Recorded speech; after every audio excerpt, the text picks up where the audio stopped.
Hello everyone. Today we talk about how to fix the app of iRockavory. We will go to settings.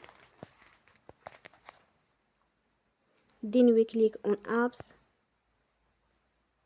After that we search the app iRockavory and we click.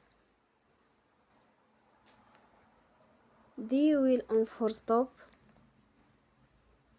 After that we go to storage. Then we click on clear cache. In the end, turn off your phone and you will recharge your phone again. Don't forget to support us by like and subscribe. See you next time and thank you for watching.